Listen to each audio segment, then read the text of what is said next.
Assalamualaikum, halo apa kabar para penikmat cerita horor?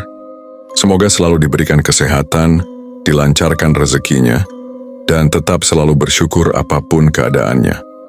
Mohon dibantu like, share, komen, dan subscribe-nya ya.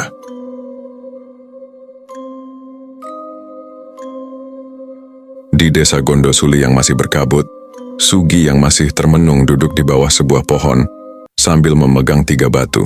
Apakah ini batu mustika, pikirnya? Dalam hati ia ingin mencoba 2 batu lainnya, yaitu hijau dan merah. Yang belum ia tahu buat apa ini. Apakah harus kugigit seperti batu hitam itu? Gumannya dalam hati. Tapi ia merasa takut. Kemarin aja ia bertemu makhluk menyeramkan, sekarang bertemu apalagi batinnya. Di balik lamunannya, ia berpikir seraya melihat kanan kiri, depan dan belakang. Pemandangan pagi di hari Minggu yang sejuk. Di depannya ada jurang kecil, tidak terlalu dalam, di belakangnya tanah miring perbukitan. Ia ingin melihat kekuatan dari batu lainnya. Bismillah, ucapnya seraya memegang batu berwarna hijau. Lalu ia memberanikan diri menggigit batu itu. Tiba-tiba suasana berubah, daerah tempat tinggalnya berubah. Banyak sekali aktivitas dan orang-orang di sini, gumannya. Ia berada di tengah sebuah jalan penuh dengan orang pedesaan yang sedang berlalu lalang. Ia pun berjalan sambil mengamati di sekitarnya. Orang-orang yang bertemu dan berpapasan dengannya senyum, seraya menundukkan kepalanya, tanda menghormati. Lalu Sugi melihat makhluk lain tidak seperti manusia. Ada makhluk seperti hewan setengah manusia, ada yang bersayap. Ini alam gaib, gumannya waktu itu. Sugi sama sekali tidak takut, semua makhluk itu seperti kenal dengannya. Seperti menyambut dan hormat kepadanya. Lalu ia terus menyusuri jalan, sampailah ia di sebuah pasar ala zaman kerajaan. Sangat ramai seperti pasar tradisional pada umumnya. Ada jual beli di situ, semua yang di pasar menyapanya, tapi tidak dengan kata-kata. Hanya sedikit menundukkan badannya, seperti rukuk seraya satu tangannya memegang dada, dan tangan lainnya ditaruh di belakang. Seperti inikah alam gaib? Pikirnya. Tidak siang, tidak pula malam, sedikit seperti menjelang maghrib, pikirnya waktu itu. Tidak ada matahari, tidak ada bulan. Cuacanya sejuk, tidak terlalu dingin dan terasa lembab. Seperti berada di sebuah rawa-rawa yang rimbun, atau seperti di bibir sebuah goa, gumannya dalam hati.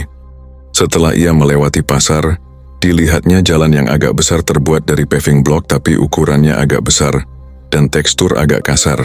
Di ujung jalan ada gerbang yang dijaga oleh 2 prajurit ala kerajaan dan memegang tombak.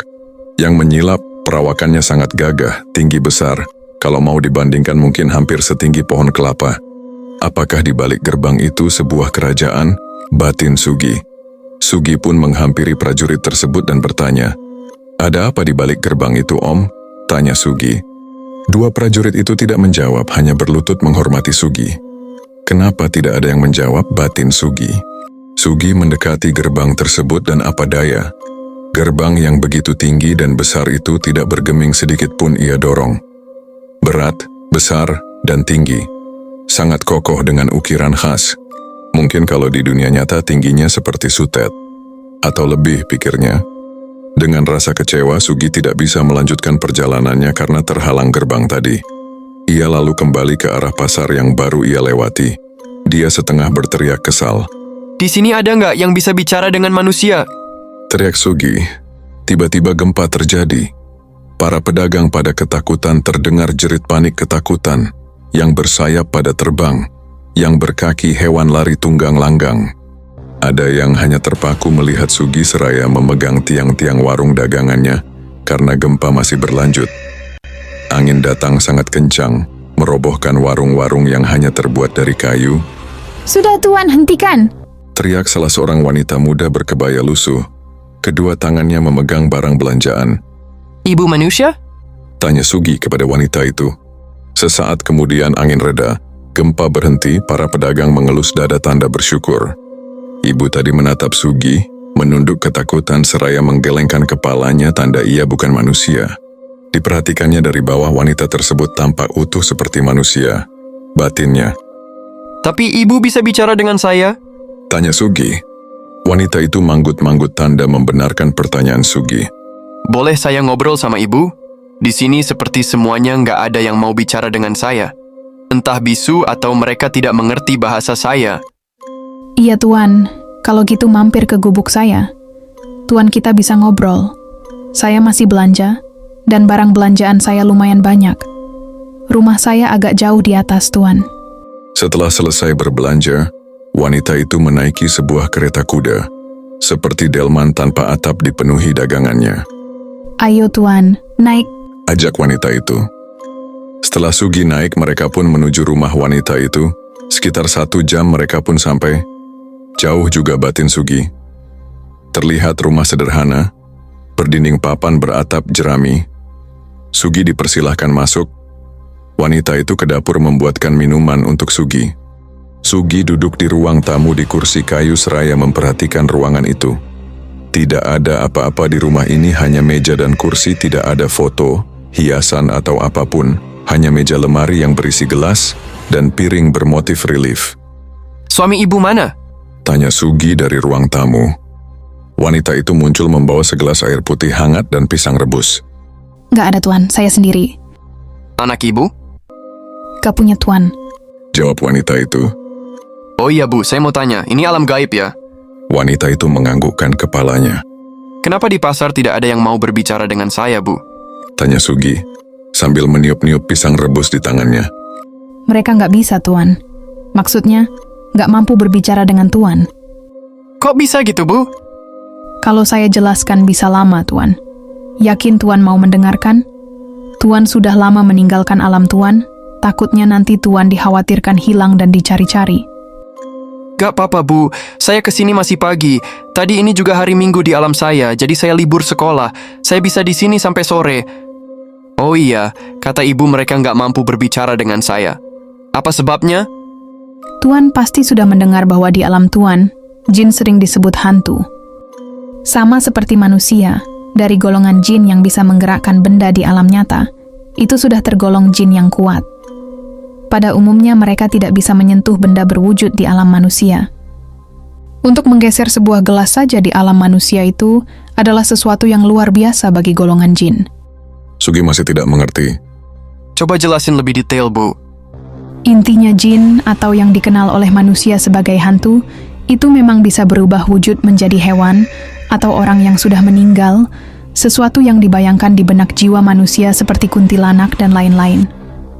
Tetapi mereka tidak bisa menyentuh ataupun menyakiti secara langsung.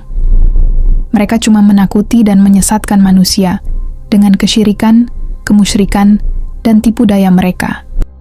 Untuk meyakinkan manusia, kalaupun ada yang bisa menyentuh secara fisik seperti mendorong, menarik, mencekik, sudah dapat dipastikan itu jin yang tergolong kuat, bisa juga disebut iblis. Sama seperti Tuan yang bisa masuk ke alam kami, berinteraksi, melihat, dan sebagainya, Tuan tergolong kuat di antara kebanyakan manusia lainnya. Karena nggak semua manusia bisa melakukan itu. Apakah bangsa jin bisa tahu isi hati seseorang? Ada sifat jin di diri manusia seperti nafsu, egois, amarah, iri, dan lelah. Yang dilihat jin bukan apa yang ada di hati manusia, tapi apa yang ada di benaknya. Contoh seperti ini Tuan. Misal di saat Tuan bercerita tentang pocong bersama teman-teman Tuan, dan di saat pulang dari rumah teman Tuan sendirian, Tuan tidak akan bertemu kuntilanak. Tidak akan, saya berani jamin itu. Jin melihat apa yang ada di benak Tuan, rasa takut Tuan tentang cerita pocong tadi, dimanfaatkan jin tersebut untuk merubah dirinya jadi pocong dan menakuti Tuan. Dan yang Tuan lihat pasti pocong, bukan kuntilanak. Sugi manggut-manggut tanda paham. Kasih contoh lain, Bu. Saya masih agak sedikit bingung. Baiklah, contoh yang lebih mudah dimengerti seperti ini. Bayangkan Tuan lagi tidur di sebuah hutan bertiga dengan teman Tuan. Semuanya tertidur pulas. Hanya Tuan yang masih terjaga. Lalu Tuan mendengar suara wanita tertawa. Pertanyaannya, kenapa Tuan bisa mendengar atau kenapa Tuan sendiri yang mendengar? Jawaban sederhana manusia. Ya karena saya sendiri yang terjaga, teman saya tidur. Masa orang tidur bisa dengar? Wajar kalau saya yang dengar. Jawaban manusia itu salah. Kok bisa salah? Anda bayangkan kalau Anda tertidur pulas, begitupun dengan dua teman Anda, apakah ada yang mendengar suara wanita itu tertawa? Pasti semuanya jawab tidak. Pertanyaan selanjutnya, Apa ada wanita yang tertawa di saat semua tertidur pulas? Jawabnya pasti ya nggak tahu. Pada intinya jin itu tahu di antara orang yang tertidur itu, ada yang masih terjaga atau tidak. Kalau ada yang tertawa iseng nakutin, kalau semuanya tertidur pulas, buat apa dia tertawa? Capek aja nggak ada yang dengerin. Jawab wanita itu menjelaskan. Sugi pun tertawa mendengarkan wanita itu.